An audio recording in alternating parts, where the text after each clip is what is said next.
오늘 본문 말씀으로 고넬료 하나님을 경외한 이방인이라는 제목으로 말씀 나누기로 원하는데요.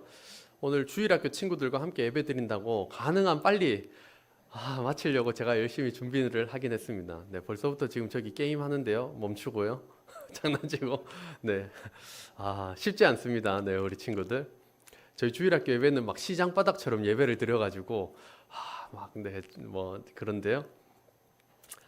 먼저 그 고정관념의 정의는 잘 변하지 않는 확고한 의식이나 생각을 가리켜서 고정관념이라고 합니다. 제가 퀴즈 하나를 준비해 왔는데요. 한번 잘 듣고 맞춰 보시기를 바랍니다. 아버지와 아들이 어느 날 둘이 함께 배를 타고 여행을 떠납니다.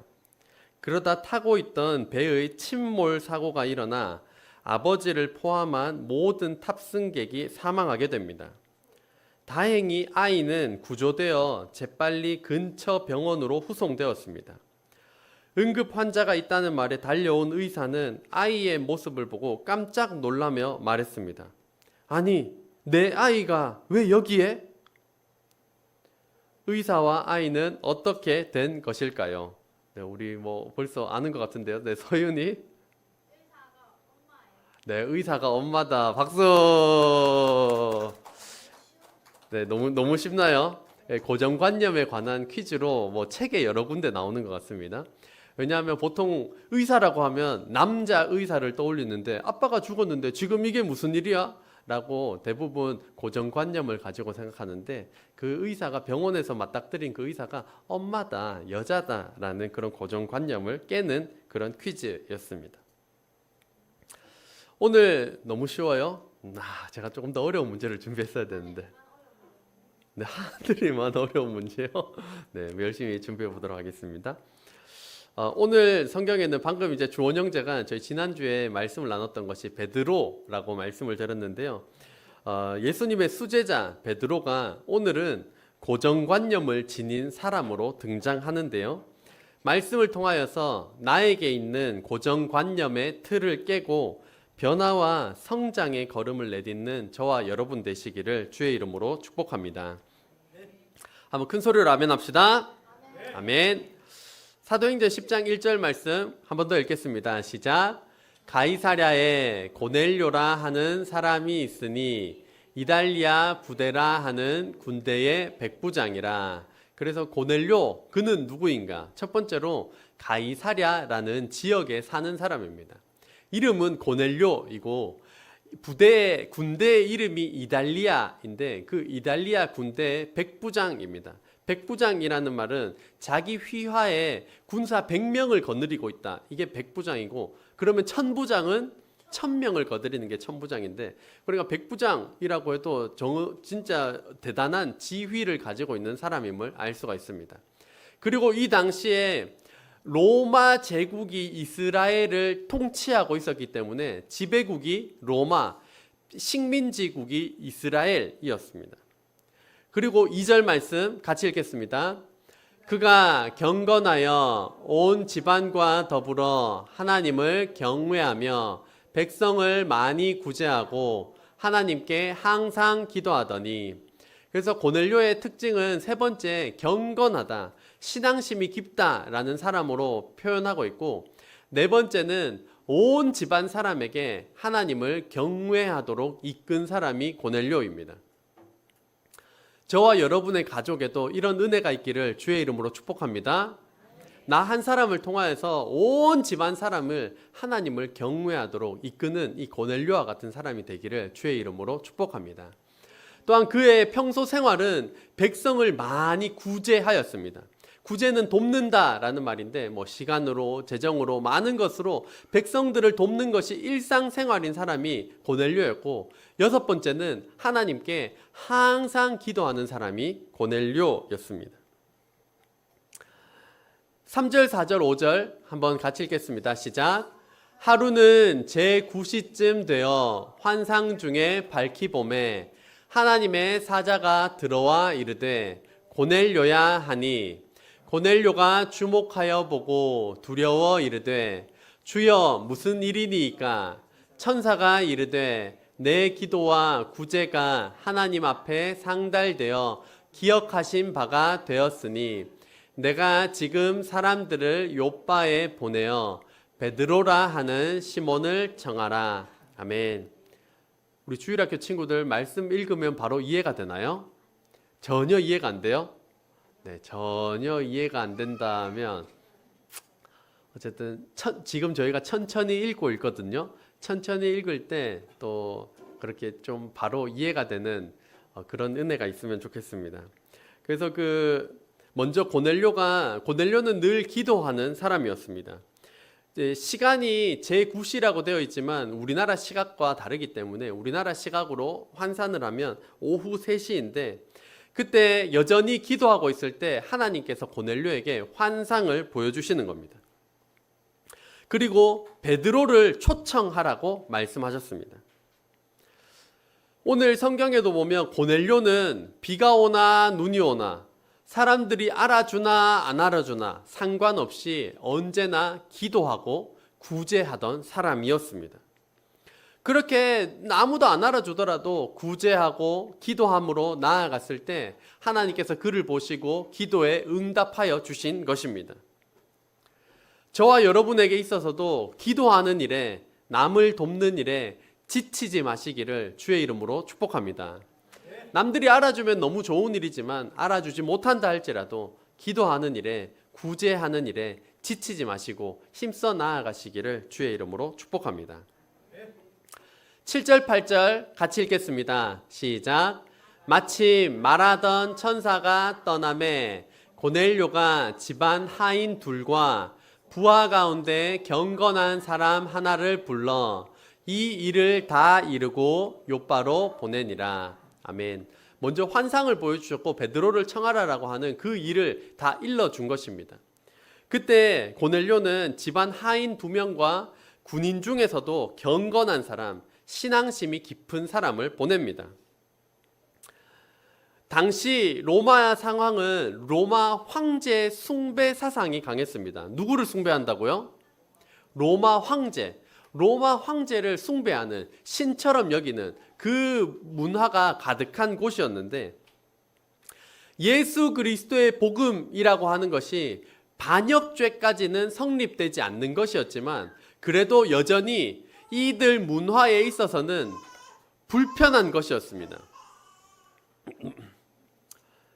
그런 예수님을 믿는다라고 하는 것이 불편한 문화 가운데 있었음에도 불구하고 고넬료는 자신도 이 하나님을 잘 믿고 그 자기 집안 사람들에게 하나님을 잘 믿도록 인도했으면서 거기다가 군인들까지도 군인 중에서도 경건한 사람, 신앙심이 깊은 사람으로 만들어낼 정도로 하나님께 열심히 있던 사람이 고넬료였습니다.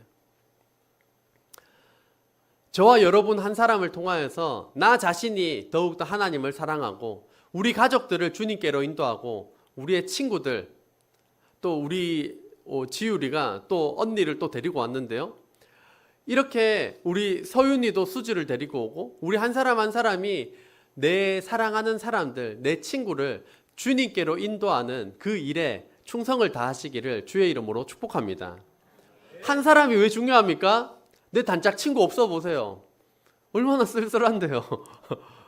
한 사람 없으면 진짜 쓸쓸하고 막 오기가 되게 어렵습니다. 그래서 내 사랑하는 친구, 내 사랑하는 사람을 주님께로 인도하는 일, 그것은 하나님께도 기쁨이 되지만 나의 신앙생활에도 굉장히 유익한 일입니다. 9절 말씀 같이 읽겠습니다. 이튿날 그들이 길을 가다가 그 성에 가까이 갔을 그때 베드로가 기도하려고 지붕에 올라가니 그 시각은 제6시더라. 이 제6시를 환산하면 정오, 낮 12시쯤인데 베드로가 무엇을 하려고 지붕에 올라갔습니까? 기도하려고 올라갔습니다. 오늘 성경 인물들의 특징 중 하나는 따라해 보겠습니다. 기도하는 것.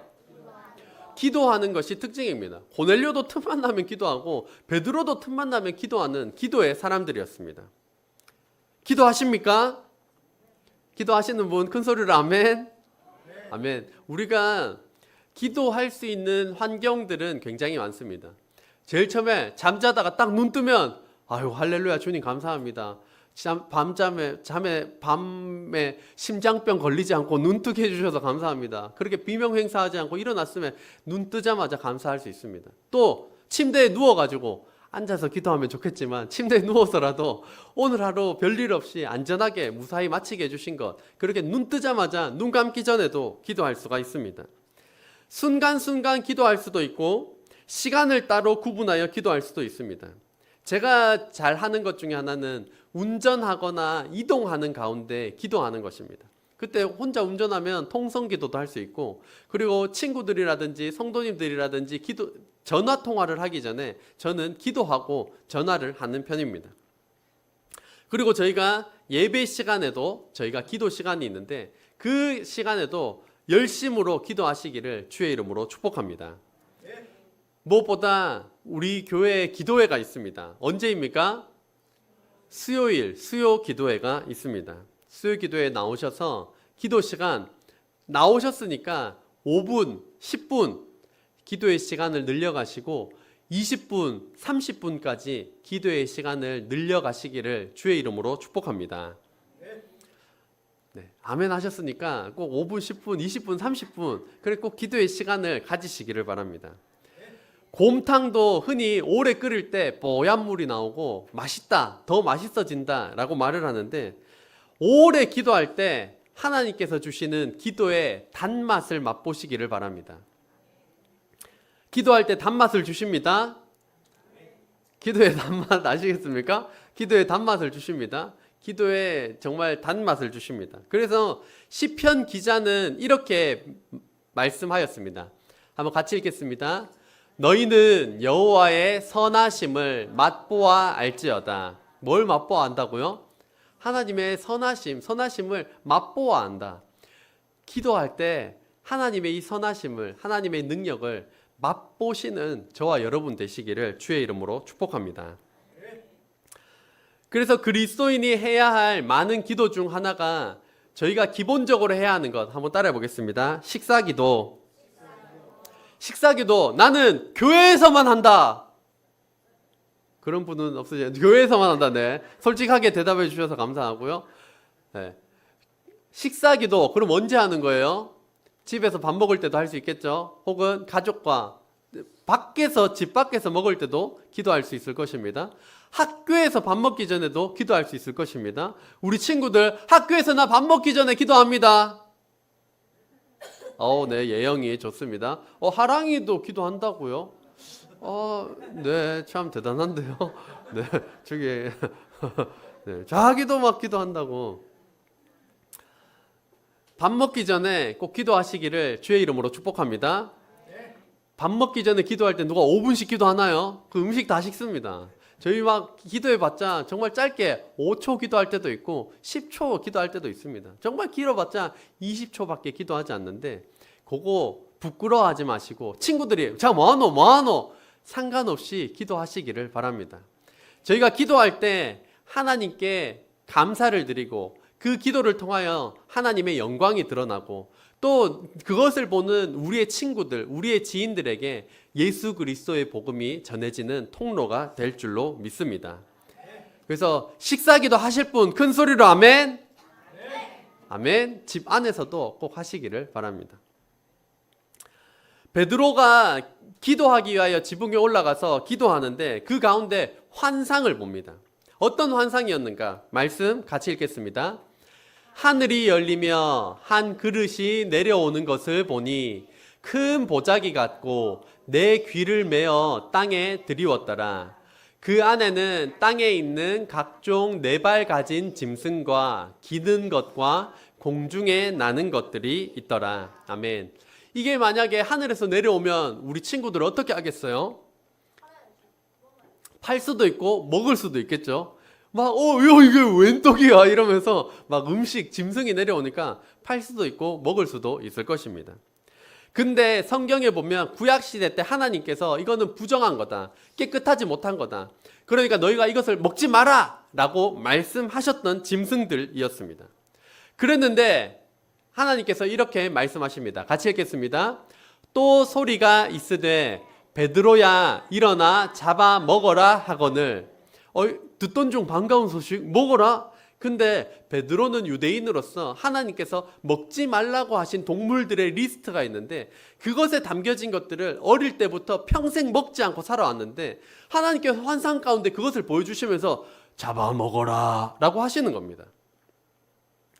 그러니까 베드로가 이렇게 대답합니다. 같이 읽겠습니다. 베드로가 이르되 주여 그럴 수 없나이다.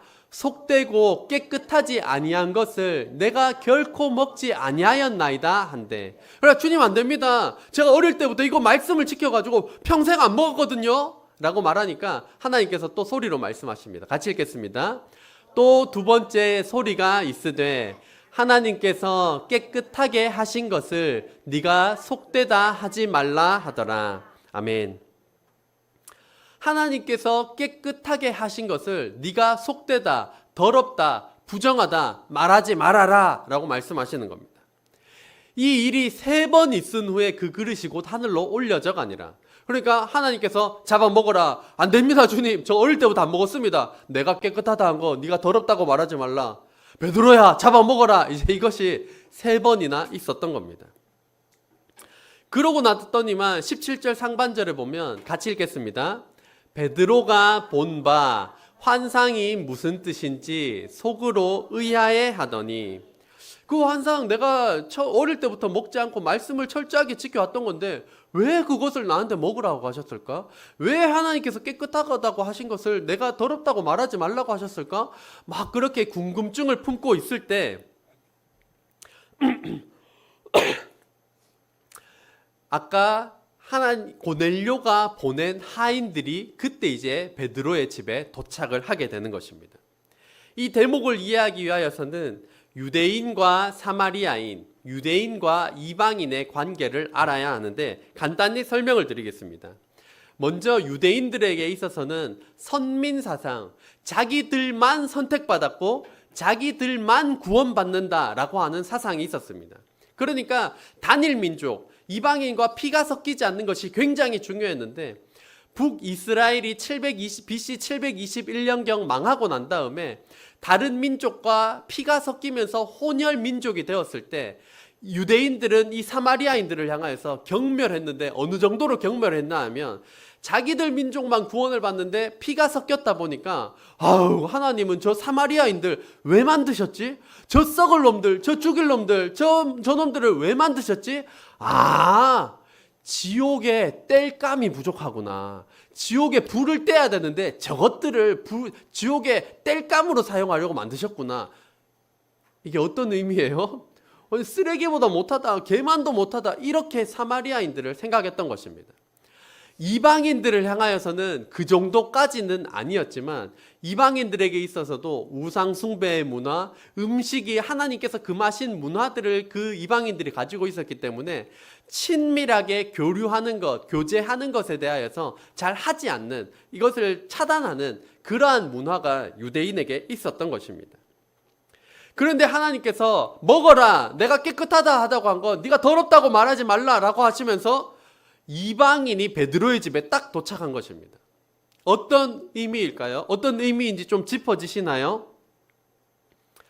짚어지시는 분 고개를 한번 조금 끄덕끄덕. 지금 도통 무슨 말인지 모르겠습니다. 고개를 한번 도통 무슨 말인지 모르겠습니다. 네. 그래서 예수님의 보혈로 하나님께서는 사마리아인도 이방인도 유대인도 다 믿기만 하면 깨끗하다라고 말씀하시는데 베드로는 어릴 때부터 속되다라고 한 것, 이방인들, 사마리아인들, 이 저주받을 인간들이라고 하는 자신의 고정관념이 있었던 겁니다. 그러니까 하나님께서 환상을 보여주시면서 하나님께서 깨끗하게 하신 것을 네가 더럽다고 말하지 말라라고 하는 환상으로 깨닫게 해주심을 통하여서 그 전까지는 이방인들에게 예수 그리스도의 복음을 전하지 않았습니다. 어차피 죽을 인간들, 어차피 쓸모없는 인간들, 우리와 다른 인간들이라고 했지만 환상을 보여주시고 난 다음부터 이방인에게 가장 먼저 복음을 전하는 사도가 바로 베드로가 된 것이었습니다. 베드로가 그 사람들을 따라 가이사랴로 가게 되고 고넬료 장군을 만나게 됩니다. 그리고 그 고넬료가 어떻게 해서 초청하게 되었는지를 말하고 나자 베드로가 이렇게 대답을 합니다. 같이 읽겠습니다. 베드로가 입을 열어 말하되 내가 참으로 하나님은 사람의 외모를 보지 아니하시고 각 나라 중 하나님을 경외하며 의를 행하는 사람은 다 받으시는 줄 깨달았도다. 아멘. 너무 중요한 말씀이니까요. 무슨 뜻인지 한 번에 좀 이해하도록 머리를 열심히 쓰면서 내가 참으로부터 같이 읽겠습니다. 시작. 내가 참으로 하나님은 사람의 외모를 보지 아니하시고 각 나라 중 하나님을 경외하며 의를 행하는 사람은 다 받으시는 줄 깨달았도다. 아멘. 베드로가 깨달았다라고 하는 겁니다. 그럴 수 있겠지. 우리 민족만 아니겠지. 이런 의구심을 품었는지 모르지만 깨닫게 된 거. 이제야 정말 하나님의 뜻을 알았다. 외모에, 피에, 어떤 민족에 갇혀 있는 것이 아니라 하나님 외모도 안 보시고 각 나라 중 하나님을 경외하며 의를 행하는 사람은 다 받으시는 분이 바로 내가 믿는 하나님이구나 라고 깨닫게 된 것입니다. 이 깨달음을 저와 여러분이 소유하시기를 주의 이름으로 축복합니다. 아멘. 그리고 난 다음에 이들에게 확실한 복음의 내용을 증거합니다. 교회에서 너무나도 복음, 예수 그리스도의 복음에 대하여서 많이 선포하였는데 이 본문도 마찬가지로 예수 그리스도의 복음을 아주 간단 명료하게 정리한 것입니다. 37절부터 43절 천천히 한번 같이 읽어보도록 하겠습니다. 시작. 곧 요한이 그 침례를 반포한 후에 갈릴리에서 시작하여 온 유대에 두루 전파된 그것을 너희도 알거니와 하나님이 나사렛 예수에게 성령과 능력을 기름 붓듯 하셨음에 그가 두루 다니시며 선한 일을 행하시고 마귀에게 눌린 모든 사람을 고치셨으니 이는 하나님이 함께 하셨음이라. 43절까지요. 우리는 유대인의 땅과 예루살렘에서 그가 행하신 모든 일의 증인이라. 그를 그들이 나무에 달아 죽였으나 하나님이 사흘 만에 다시 살리사 나타내시되. 지금 빨간색으로 목사님이 그를 표시해 놨죠. 그가 지금 누구입니까? 그가 지금 누구입니까? 예수님. 지금 예수님 잘 따라오고 계시죠? 두 눈 부릅뜨고 예수 그리스도의 복음을 간단 명료하게 설명해 놓은 것입니다. 43절까지요. 같이 읽겠습니다. 모든 백성에게 하신 것이 아니요 오직 미리 택하신 증인 곧 죽은 자 가운데서 부활하신 후 그를 모시고 음식을 먹은 우리에게 하신 것이라. 우리에게 명하사 백성에게 전도하되 하나님이 살아있는 자와 죽은 자의 재판장으로 정하신 자가 곧 이 사람인 것을 증언하게 하셨고. 이 말씀은 예수님께서 살아있는 자, 죽은 자, 예수님께서 다시 오셔서 온 세상 사람들을 심판하시는 그 존재가 누구냐? 이 사람, 예수 그리스도시다 라고 증언하시는 것이고. 같이 읽겠습니다. 그에 대하여 모든 선지자도 증언하되 그를 믿는 사람들이 다 그의 이름을 힘입어 죄사함을 받는다 하였느니라. 아멘. 베드로가 이 복음의 내용을 간단 명료하게 증거하고 있습니다. 그러니까 외모도 아니고 이 예수님을 믿는 사람들 다 예수님의 이름을 힘입어서 죄사함을 받는다. 외모도 아니고 혈통도 아니고 민족도 아니다. 예수님을 믿기만 하면 된다. 그래서 이방인인 너희 고넬료, 너희 가족들, 너희 군인들도 예수님을 믿기만 하면 구원받는다 라고 복음을 선포하였습니다. 아까 제일 처음에 말씀드렸듯이 이스라엘은 로마의 식민지였습니다.